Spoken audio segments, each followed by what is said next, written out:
students, in previous class we have studied about the basic of current electricity, जैसे कि current कैसे flow होता है, करंट की डिफिनीशंस क्या है, ड्रिफ्ट वेलोसिटी क्या है, ठीक है, टेम्परेचर का क्या इफेक्ट पड़ता है ड्रिफ्ट वेलोसिटी पे. Now we are going to study relation between I and VD, where VD is the drift velocity. Already we have study about that. तो हम इन दोनों के बीच में हमें रिलेशन निकालना है आई और वीडी के बीच में. तो लेट्स सपोज दैट एक हमने कंडक्टर लिया, एक कंडक्टर लेते हैं जिसका क्रॉस सेक्शन एरिया ए है, जिसका क्रॉस सेक्शन एरिया ए है, ठीक है, और इसके क्रॉस एक हमने बैटरी बैटरी अप्लाई किया हुआ, एक सेल अप्लाई किया हुआ जिसका पोटेंशियल क्या है V. नाउ अब इस बैटरी की वजह से एक इलेक्ट्रिक फील्ड जनरेट होगा इनसाइड द कंडक्टर, ठीक है, इनसाइड द कंडक्टर एक इलेक्ट्रिक फील्ड जनरेट होगा ड्यू टू विच इलेक्ट्रॉन पे किधर की तरफ फोर्स लगेंगे, इलेक्ट्रॉन्स पे लेफ्टवर्ड साइड में हमारा फोर्स लगेगा और इसके कारण जो हमारा इलेक्ट्रॉन मूव करना शुरू करेगा. वैसे हमने बताया था कि इलेक्ट्रॉन कैसे मूव करता है, थर्मली मूव करता है और इसके वजह से वो थोड़ा थोड़ा शिफ्ट भी करना शुरू होता है जिसको हम ड्रिफ्ट वेलोसिटी बोलते हैं, ठीक है. नाउ एक V वोल्टेज अप्लाई किया तो इसकी वजह से इलेक्ट्रिक फील्ड जनरेट हुआ. अब लेट सपोज दैट जो हमारी डेंसिटी एक चार्ज डेंसिटी है, चार्ज कैरियर की जो डेंसिटी है वो n है. n का जो यूनिट है पर यूनिट वॉल्यूम यानी number of electrons per unit volume क्या रिप्रेजेंट करता है n. A is the area of cross section. A is the area of cross section. अब मान लिया कि इन टाइम dt टाइम में हमारा जो इलेक्ट्रॉन्स है वो कितना आगे बढ़ जाएंगे Vd इंटू dt. इस लेंथ के जितने भी इलेक्ट्रॉन्स होंगे, इस लेंथ के जितने, मान लो ये Vd इंटू ये इतना हुआ, ये लेंथ जो है हमारा क्या है Vd into dt, Vd into dt. इस लेंथ के जो इलेक्ट्रॉन्स है यहाँ से हमारा इधर क्रॉस कर गए तो चार्ज कितने ट्रांसफर होंगे, ये क्या हो गया हमारा लेंथ. तो चार्ज कितने ट्रांसफर होंगे, let's suppose that dq is equal to total charges into charge.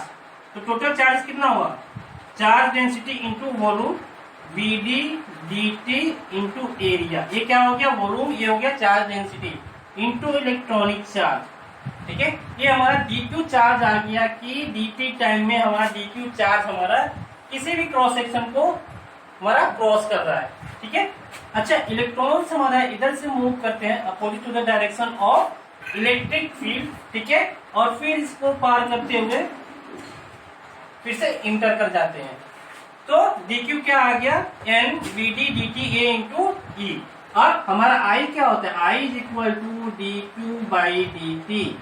तो अगर हम dt को इधर ले जाएं तो हमारा क्या बचेगा n e a Vd. ये हमारा क्या हो गया current, relation between I and Vd, ठीक है स्टूडेंट. अब ये हमारा I और Vd के बीच में रिलेशन आ गया. ये बहुत इंपॉर्टेंट फॉर्मूला है, ये आपको याद होने चाहिए सारे फॉर्मूले, ठीक है. अब हम क्या करेंगे, एक और नया फॉर्मूला पुट करेंगे, जैसे डिराइव करेंगे, जैसे I इक्वल टू क्या हो गया n e a Vd. Now put e Vd equal to e capital E tau by m. Vd हमारा क्या है E capital E tau by m. Put करें तो हमें वैल्यू क्या मिलेगी n e square a tau capital E by m.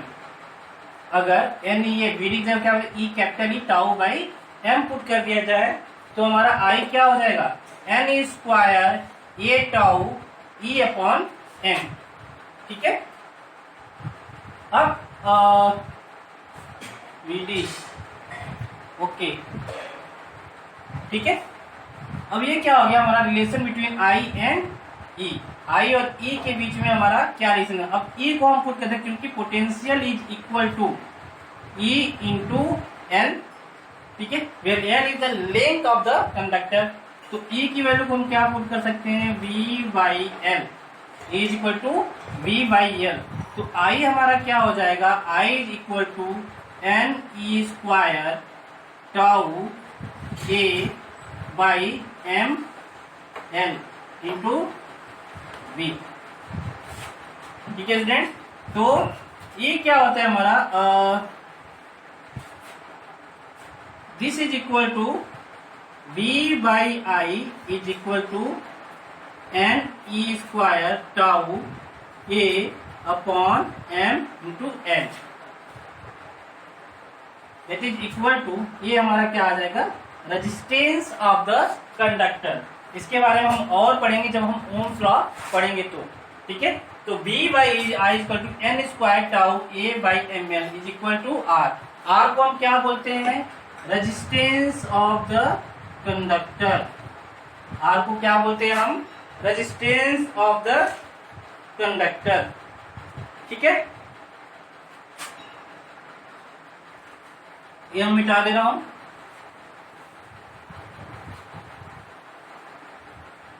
Resistance के बारे में हम और आगे पढ़ेंगे, उसमें घबराने की जरूरत नहीं है। बस सिंपल सा फॉर्मूला याद कर लो, N E square tau A upon M L, ठीक है। अब एक टर्म्स आता है मोबिलिटी। मोबिलिटी को डिफाइन ऐसे करते हैं,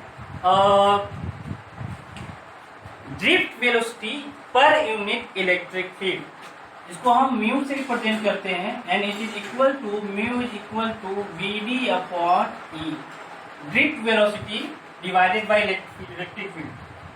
अब इसका डेफिनेशन क्या है, drift velocity per unit electric field is called mobility. Basically इसका सिग्निफिकेंस क्या है कि कोई भी चार्ज कैरियर से तो उसका मूव करना कितना आसान है। मतलब ड्रिफ्ट मोबिलिटी जितनी ज्यादा होगी उस चार्ज कैरियर को मूव करना उतना ही आसान होगा, यानी कि कम इलेक्ट्रिक फील्ड या कम बोले तो कम पोटेंशियल पे हमारा जो है ज्यादा करंट आएगा, यानी कुछ मतलब कि कम वोल्टेज पे अगर जिसकी मोबिलिटी हाई है, if any charge carriers have high mobility, तो वो कम पोटेंशियल पे भी मूव करना शुरू कर देगा, ठीक है। तो इसका सिग्निफिकेंस यही है। तो mu is equal to V D upon E.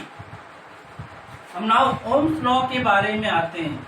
Ohm's law के बारे में सबने सुना होगा, पढ़ा भी होगा, ठीक है। ओम्स लॉ है क्या, जब हम किसी कंडक्टर के क्रॉस कोई पोटेंशियल कोई सेल अप्लाई करते हैं, लेट्स सपोज इसका V है और इसका जो करंट फ्लो कर रहा है वो I है, ठीक है। तो अगर इसको पोटेंशियल को 2V कर दें तो हमारा I क्या हो जाएगा, 2Y। अगर 3V कर दें तो हमारा I क्या हो जाएगा, 3I। मतलब कि ओम्स लॉ बस ये बोलता है कि if we the voltage the current through any conductor is directly proportional to the voltage applied, जो भी करेंट होता है is directly proportional to the voltage applied across the conductor, ठीक है। Keeping in mind that all the physical quantities should be constant। जो भी physical quantities जैसे temperature है, उसका एरिया ऑफ क्रॉस सेक्शन है, लेंथ है, वो हमारा क्या होना चाहिए, अनचेंज होना चाहिए विद रिस्पेक्ट टू जैसे जैसे समय पास होता रहे, ठीक है। अगर वो सारी चीजें हमारी कांस्टेंट है, सेम है, तो हमारा I is directly proportional to V होगा, ठीक है। अगर प्रोपोर्शनलिटी कांस्टेंट आता है तो I equal to 1/r into V। तो 1/r क्या है, प्रोपोर्शनलिटी कांस्टेंट, और R को हम क्या बोलते हैं, resistance of the conductor,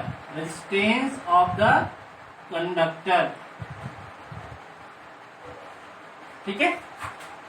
students सब बुक में कहीं कहीं ऐसा भी दिया होता है V is directly proportional to I, तो इसमें कंफ्यूज मत होना। यहाँ पे जो प्रोपोर्शनलिटी कांस्टेंट है उसको R ले लेगा, ठीक है।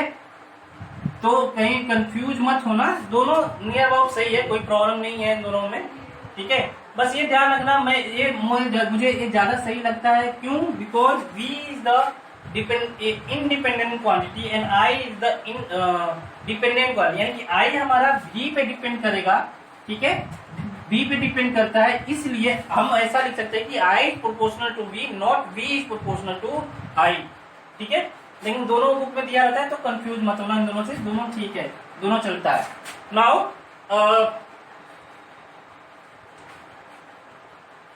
रेजिस्टेंस के बारे में थोड़ा सा और पढ़ लेते हैं। हमारा वैल्यू क्या आई थी, हमारा रेजिस्टेंस का वैल्यू क्या आया था,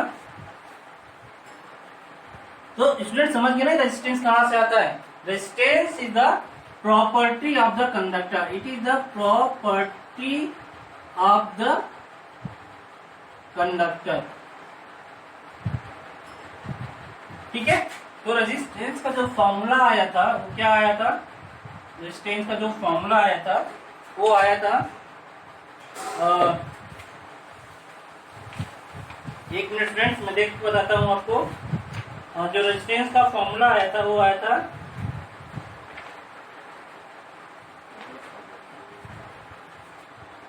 m/n e² tau L/A, where L and A is the length and area of the conductor, area of cross section of the conductor। ठीक है, m is the mass of the conductor, mass मतलब कि जो जिस atom से, जिस molecule से वो कंडक्टर बना है उसका मास। n is the charge density, E is the electronic charge and tau is the relaxation time, जिसको हमने पहले पढ़ चुके हैं। ठीक है, तो R is equal to rho L by A, R is equal to rho L by A, where rho is the resistivity, where rho is the resistivity of the conductor। ये रेजिस्टिविटी जो है कंडक्टर की dimension उस पर depend नहीं करती है, मतलब क्या लेंथ है क्या एरिया उस पर डिपेंड नहीं करता। It is the material property, it is the material property. लेकिन आर क्या है? इट इज द कंडक्टर की प्रॉपर्टी होती है, मतलब कि उस कंडक्टर का शेप क्या है, लेंथ क्या है, उस पर भी हमारा रेजिस्टेंस जो है हमारा डिपेंड करता है। ठीक है, तो अगर हम बात करें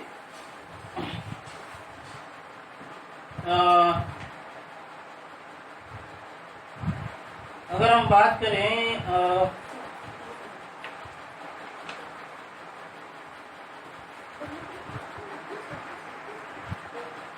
ठीक है स्टूडेंट, तो R is equal to rho L by A. अभी आप ध्यान देना कि R is proportional to L, R is inversely proportional to A, R is proportional to M, R is proportional to 1 by N and R is inversely proportional to tau। ठीक है, तो कभी कभी अगर ये फॉर्मूला याद है तो डायरेक्टली हमारा ये पूछ लेता है कि अगर लेंथ को 2 टाइम्स करते तो हमारा रेजिस्टेंस पे क्या इफेक्ट पड़ेगा। माइंड स्टूडेंट की ये ध्यान रखना कि जब हम बोलते हैं कि R is proportional to L, it means कि all other physical quantity should be constant, यानी कि रो हमारा कांस्टेंट हो जाएगा, एरिया हमारा क्या हो जाएगा, कांस्टेंट हो जाएगा। तभी हम बोल सकते हैं कि R is proportional to L। जब R is proportional to 1 by A बोल रहा है, it means उसका लेंथ क्या हो जाएगा, फिक्स हो जाएगा, रेजिस्टिविटी फिक्स हो जाएगी। ठीक है, अगर दो वेरिएबल है तो हम इस तरह डायरेक्टली लिख नहीं सकते, बिकॉज अगर लेंथ, क्योंकि लेंथ हमारा एरिया पे डिपेंड करेगा, एरिया हमारा लेंथ पे डिपेंड करेगा। जैसे अगर किसी वायर को अगर हम स्ट्रेच करें तो उसका लेंथ को बढ़ेगा, साथ साथ उसकी एरिया भी डिक्रीज होगी। ठीक है, तो दो क्वांटिटी हमारी वेरी कर रही है, तो हम डायरेक्टली ऐसा हम लिख नहीं सकते।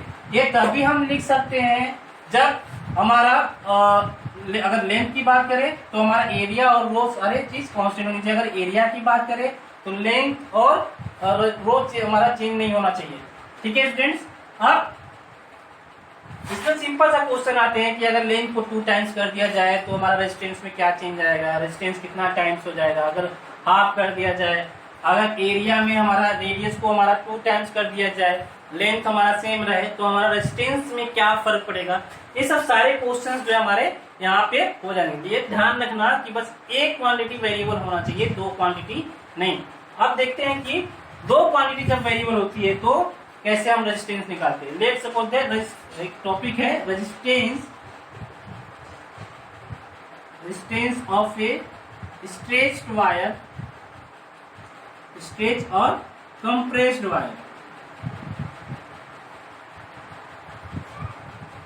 ठीक है, हम वायर को स्ट्रेच भी कर सकते हैं, कंप्रेस भी करते हैं, तो उसके रेजिस्टेंस पे क्या इफेक्ट पड़ेगा, क्या प्रोपोर्शनलिटी होगी, उसके बारे में हम फाइंड करने जा रहे हैं। लेट्स सपोज हमारे आपके पास जो है कोई वायर है, हमने ये जूम कर लिया कि हमारे पास कोई वायर है जिसका लेंथ क्या है, जिसका लेंथ L है area of cross section A है, क्रॉस सेक्शन एरिया ए है और लेंथ क्या हो गया एल है। अब इसको हमने क्या किया, हमने स्ट्रेच किया और इसके लेंथ को हमने 2 टाइम्स कर दिया, तो इसका एरिया ऑफ क्रॉस सेक्शन भी चेंज होगा। ठीक है, इसका area of cross section change होगा और लेंथ हमारा क्या हो जाएगा, इंक्रीज हो जाएगा। अब यहाँ पे हमारी 2 क्वांटिटी क्या है, वेरी कर रही है। तो हमारा रेजिस्टेंस क्या होता है, resistance is equal to rho L by A.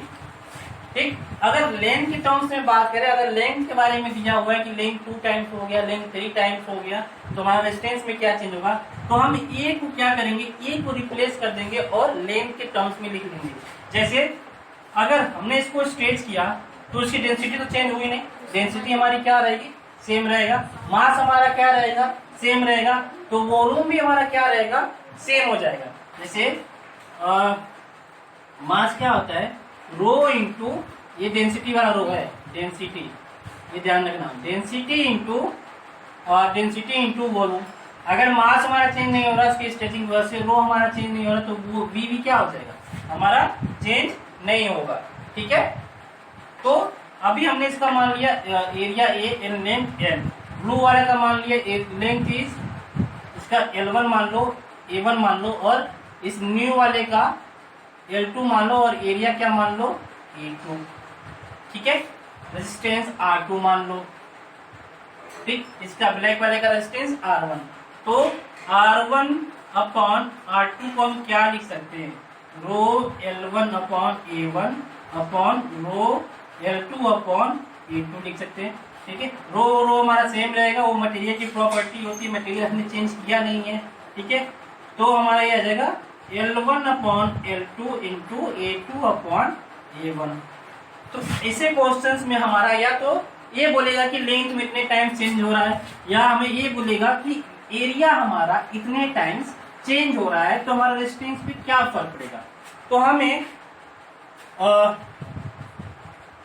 R1 upon R2, या इसको हम ऐसे भी लिख सकते हैं R old upon R new. ये हमारा क्या हो जाएगा, R old upon R new.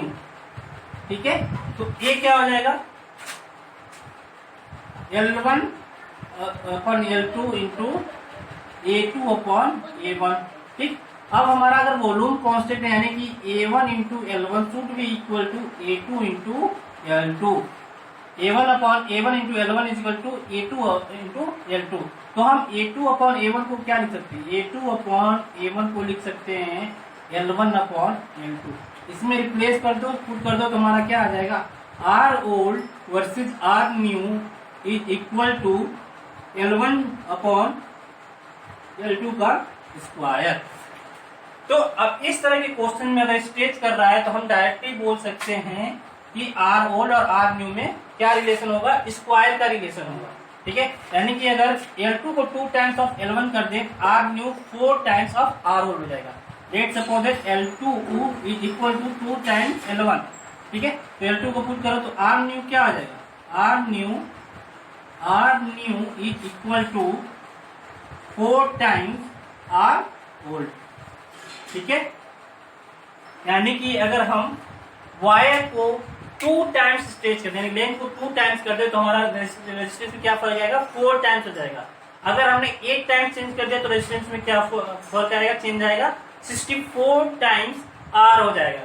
ठीक है, सिमिलरली अगर हमने n टाइम्स कर दिया तो हमारा रेजिस्टेंस में क्या पड़ जाएगा, n स्क्वायर टाइम्स हमारा रेजिस्टेंस बढ़ जाएगा।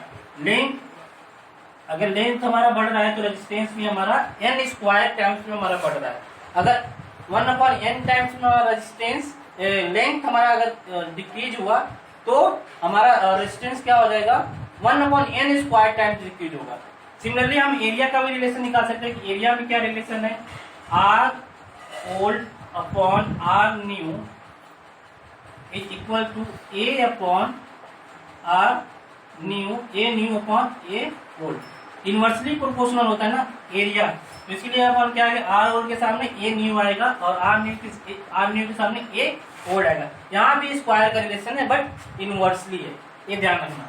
ठीक है, समटाइम्स रेडियस के टर्म्स में दे देता है, रेडियस के टर्म्स में देता है, तो एरिया हमारा क्या होता है, अरे सिलिंड्रिकल कंडक्टर है तो एरिया क्या होता है पाई आर स्क्वायर। ठीक है, तो अगर इसी को हम लिखे R old upon R new, तो ये क्या हो जाएगा हमारा आर न्यू के पावर 4, क्योंकि स्क्वायर एरिया में तो स्क्वायर का स्क्वायर 4 आर ओल्ड। ठीक है, ऐसे डिफरेंट तरीके के हम रिलेशन जो है हम डिराइव कर सकते हैं, इसलिए तो इसमें घबराने की बात नहीं है। बस एक चीज पे ध्यान रखना कि जिसका हमें दिया हो, यानी कि हमारा लेंथ दिया हो तो हमें रेजिस्टेंस को लेंथ के टर्म्स में लिखना है। अगर हमारा एरिया दिया हो तो हमें रेजिस्टेंस को एरिया के रिलेशन में लिखना है। ठीक है, मतलब कि सम कांस्टेंट इनटू एरिया का टर्म्स। और अगर हमारा आर दिया है तो आर में चेंजेस दिए हुए तो हमें रेजिस्टेंस को आर के टर्म्स में लिखना है। ठीक है, अब आते हैं percentage change in resistance. Percentage change in resistance,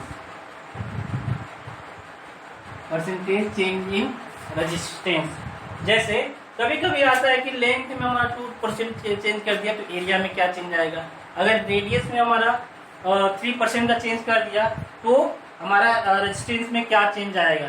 ठीक है, तो सेम तरीका है करने का। हमें क्या करना है, मान लो लेंथ के टर्म्स में दिया, मतलब ये बोल रहा है कि हमारा लेंथ चेंज हो रहा है तो रेजिस्टेंस पे क्या चेंज आएगा। तो हम क्या करेंगे, रेजिस्टेंस को लिखेंगे कैसे, सम कांस्टेंट के इनटू जो भी हमारी फिजिकल क्वांटिटी जो चेंज हो रही है। क्या रिलेशन लिखेंगे, रेजिस्टेंस को हम लिखेंगे सम कांस्टेंट इनटू जो भी क्वांटिटी हमारी वेरी कर रही है। जैसे हमने यहाँ पे क्या लिखा था, आर क्या आया था, R is equal to L rho L by A. ठीक है, अब हमारा लेंथ चेंज होगा तो एरिया भी चेंज होगा। तो हमने एरिया को रिप्लेस करके क्या लाया था, जैसे कि वॉल्यूम क्या होगा, volume is equal to A into L ही होगा। तो वॉल्यूम हमारा कांस्टेंट है, अगर स्ट्रेच करते हैं कंप्रेस करते हैं तो वॉल्यूम हमारा कांस्टेंट रहेगा। ठीक है, ये हमारा वेरिएबल होगा। तो हम क्या करेंगे, अगर ए को लिख दे हम बी बाई ए, तो आर क्या आ जाएगा, R is equal to rho L square upon V, rho L square upon V. तो ये क्या हो गया हमारा कांस्टेंट। तो हम लिख सकते हैं आर इज इक्वल टू के टाइम्स एल स्क्वायर, के टाइम्स एल स्क्वायर। तो अच्छा, ये जो परसेंटेज चेंज है it should be only applicable for x less than 5%। अगर 5% से कम है, जो भी चेंजेस आ रहे हैं वो 5% से कम है, तभी ये लॉज हमारे अप्लाई होंगे। ठीक है, क्या करना है, सबसे पहले रेजिस्टेंस को some constant into variable physical quantity के टर्म्स में लिखना है। कैसे लिखना है, ठीक है, अगर ये मैंने रिलेशन बता दिया some constant into L square. तो अब हम लॉग लेंगे, we take log both side, we take log both side. तो क्या आ जाएगा, log L N R is equal to L N A plus और 2 ln एल, ये आ जाएगा। डिफरेंशिएट करो, delta R by R is equal to 2 time delta L by L. ठीक है, तो ये क्या आ गया, अगर इसमें 100 का मल्टीप्लिकेशन करते तो क्या आ जाएगा, delta R upon R is equal to 2 times delta L upon L into 100। इसको क्या बोल सकते थे, percentage change in R is equal to 2 times percentage change in length. तो percentage change in R is equal to 2 times percentage change in length. ठीक है, similarly area में relation निकाल सकते हैं, एरिया में निकाल सकते हैं, आर में निकाल सकते हैं। मेथड क्या होना चाहिए, ये मेथड। ठीक है, और ये चीज याद रखना, it will only applicable when x is less than 5%। जब x हमारा 5% से कम होगा तभी ये हमारे एप्लीकेबल है, अदरवाइज ये एप्लीकेबल नहीं होगा। ठीक है, अब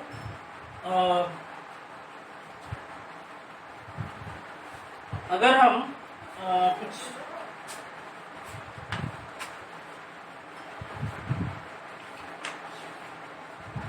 ठीक है। अब हम बात करते हैं, ये हमारा परसेंटेज चेंज आ गया, इसमें सारी चीजें ठीक है। अब हम बात करते हैं ohmic conductor and non ohmic conductor. Ohmic conductor, ohmic conductor and non ohmic conductor, non ohmic conductor.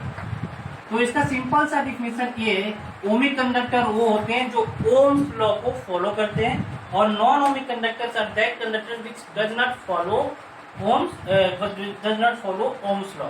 ठीक है, ओम्स लॉ फॉलो करने का मतलब क्या है कि अगर सभी फिजिकल क्वांटिटी को अगर हम कांस्टेंट रखे, रिमेन सेम रखें, जैसे टेम्परेचर हो गया, उसका एरिया क्रॉस सेक्शन हो गया, लेंथ हो गया, ठीक है, टाइम ये सारी चीजें कांस्टेंट है, तो आई और वी के बीच में जो रिलेशन आना चाहिए वो स्ट्रेट लाइन का आना चाहिए। तो ये कहीं पर भी ये चेंज नहीं होना चाहिए। बट सेमीकंडक्टर में क्या होता है, सेमीकंडक्टर में आपने देखा होगा कि जो आई और वी का जो कैरेक्टरिस्टिक होता है कुछ ऐसा होता है, नॉन लीनियर होता है। ठीक है, शुरुआत में करंट बहुत धीरे धीरे बढ़ता है, बट एक सर्टेन टाइम के बाद that is equal to 0.7 volt के बाद जो हमारा करंट जो है बहुत तेजी के साथ बढ़ता है। तो ये हमारा क्या हो गया, नॉन ओमिक कंडक्टर, क्योंकि ये ओम्स लॉ को फॉलो नहीं कर रहा है and it is following Ohm's law. Conductor में क्या होते हैं, एक टाइम के मतलब कि एक पोटेंशियल के बाद वो डेविएट करने लगते हैं, डेविएट करने लगते हैं। ठीक है, और नहीं डेविएट करने लगते हैं, या तो नीचे जो एक सैचुरेशन पे हमारा आने लगता है। ठीक है, तो जो कंडक्टर्स होते हैं वो भी हमारा ओम्स लॉ को फॉलो नहीं करते। ये आइडियल कंडक्टर की बात हो रही है। ठीक है, अब नाउ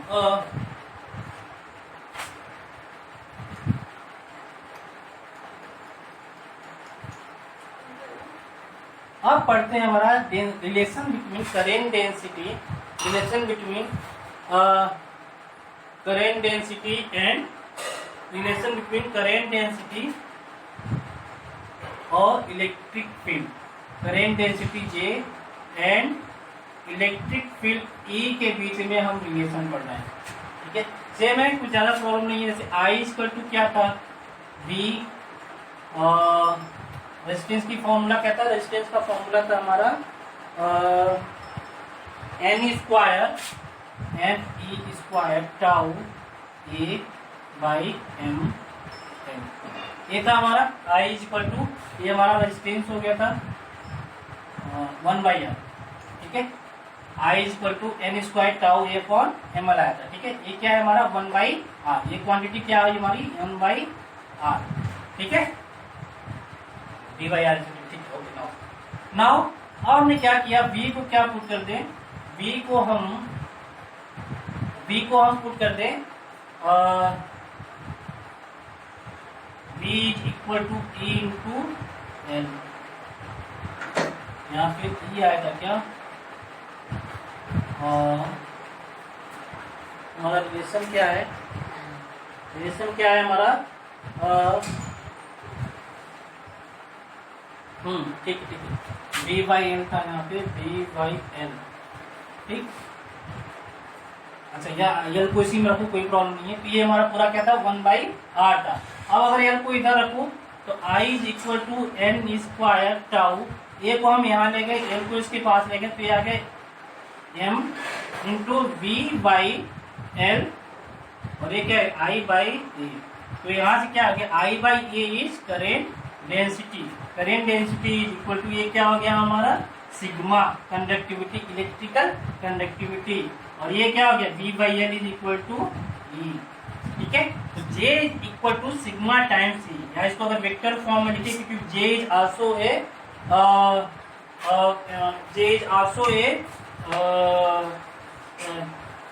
हमारा वेक्टर क्वांटिटी है, e